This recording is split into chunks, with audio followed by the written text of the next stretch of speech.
ஆன்மீக அன்பர்கள் அனைவருக்கும் இனிய வணக்கம்.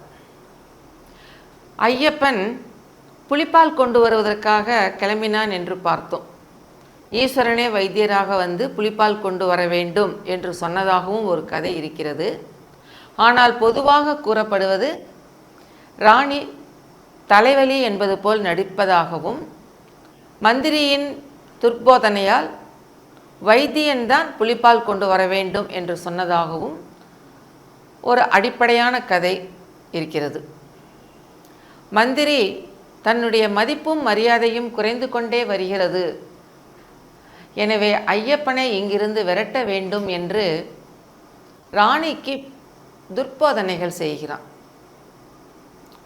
கைகேயின் மனதை மாற்ற கூனி சொல்லுவார், ராமன் பட்டாபிஷேகம் ஏற்று யுவராஜா ஆகிவிட்டால் இனி அங்கு கௌசல்யன் கொடிதான் பறக்கும்.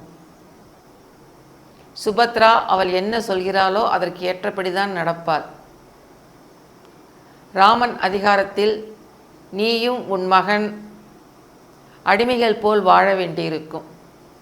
எனவே தசரத மன்னரிடம் நீ 2 வரம் கேட்டு வாங்கு. ஏற்கனவே அவர் உனக்கு 2 வரம் கொடுத்திருக்கிறார். அந்த வரத்திற்கு இப்போ கேளு. அதாவது உன் மகன் நாடாள வேண்டும், ராமன் காட்டுக்கு செல்ல வேண்டும் என்று வரம் கேள் என்று கூனி தூபம் போடுகிறார். கரைப்பார் கரைத்தால் கல்லும் கரையும் என்பார்கள். கூனி சொல்ல சொல்ல கைகேயி மனதிற்குள் தீய எண்ணங்கள் உருவாகிவிட்டது. ஆனால் ராமனின் நன்மைக்காகவே கைகேயி அவளை காட்டுக்கு அனுப்பினாள் என்பார்கள். அதே போலதான் இங்கும் கோப்பெருந்தேவி என்ற ராஜசேகர மன்னனின் மனைவி ஒரு ஆண் குழந்தைக்கு தாயாகிறாள். ஐயப்பன் வந்ததால் தான் தனக்கு இந்த குழந்தை பிறந்தது என்று அவளுக்கு மிகவும் மகிழ்ச்சி. எனவே ஐயப்பனிடம் வெகு பிரியமாகவும் அன்பாகவும் தான் இருந்தாள். ஆனால் அவள் அன்பில் நனைந்து ஐயப்பன் அங்கேயே இருந்துவிட்டால் மகிழ்ச்சி மதம் எப்படி நடக்கும்? எனவே காலம் மந்திரியின் மூலம் அவளுக்கு துர்போதனைகள் செய்ய ஆரம்பிக்கிறது. மந்திரி ராணியின் காதுகளில் ஐயப்பனை பற்றி மட்டமான விமர்சனங்களை, அவனை பற்றிய தீய கருத்துக்களை ராணியின் மனதில் ஏற்றுகிறான். அதே சமயம் தன் மகன் அரசாள வேண்டும் என்ற ஆசையை அவளுக்குள் உண்டு பண்ணுகிறான். உன் மகன்தான் உனக்கு உரியவன், உன் வயிற்றில் பிறந்தவன். ஐயப்பன் யாரோ ஒரு குழந்தை, எங்கேயோ காட்டில் கண்டெடுக்கப்பட்டவன். அவனுக்கு இந்த நாட்டு அதிகாரம் செல்லக்கூடாது. அவன் யார் என்ன என்று நமக்கு எதுவும் தெரியாது. எனவே உன் மகன்தான் நாடாள வேண்டும். ஆனால் பந்தல மன்னன் அவள் பேச்சை கேட்க மாட்டான் என்பதால் ஐயப்பனை காட்டுக்கு அனுப்பு என்று மந்திரி கூறுகிறான். அவள் என்ன செய்வது என்று யோசிக்கும்போது ஈசன் அவளுக்கு ஒரு தீராத தலைவலியை உண்டு பண்ணுகிறான். தலைவலியால் துடிக்கிறாள், துடிப்பது போல் நடிக்கிறாள். அங்கு ஒரு நாடகம் நடக்கிறது. இது நடக்க வேண்டும் என்பதற்காக இந்த நாடகம். இந்த பிரபஞ்சத்தில் எல்லாமே நாடகம்தான், மாயா உலகம். வாழ்க்கை என்னும் மேடை நாடகத்தில் நாம் எல்லோரும் நடிகர்கள். நம்முடைய பாகத்தை நாம் நடித்த பிறகு நாம் சென்று விடுகிறோம். அதே போல்தான் அந்த நாடகத்தில் ராணி நடிக்கிறாள். தலைவலி வந்தது போல் துடிக்கிறாள். அவள் துடிப்பை பார்த்து மன்னனால் பொறுக்க முடியவில்லை. என்ன செய்வது என்று தவிக்கும்போது மந்திரி வைத்தியனை அழைத்து ராணிக்கு மருந்து தர சொல்கிறான்.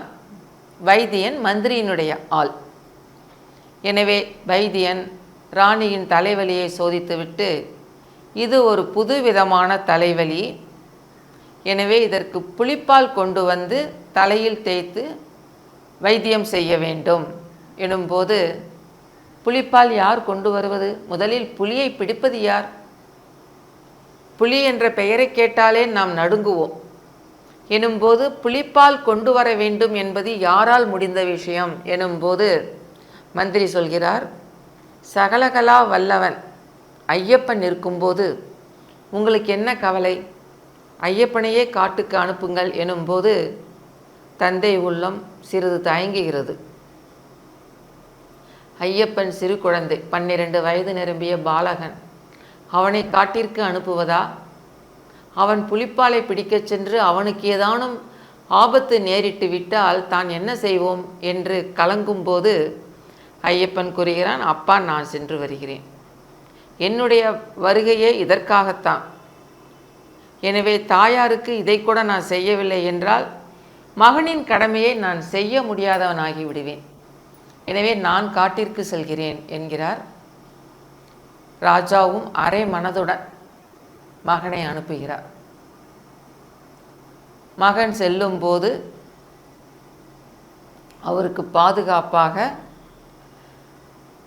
ஒரு முடியில் இறைவனுடைய பிரசாதங்கள் பூஜை பொருட்களையும் மற்றொரு கட்டில் காட்டு வழியில் ஆகாரமும் கட்டி 2 முடியாக கட்டி ஐயப்பனின் தலையில் வைத்து அனுப்புகிறார். அதுதான் இருமுடி என்று இப்பொழுது வரை சம்பிரதாயம் கடைபிடிக்கப்படுகிறது.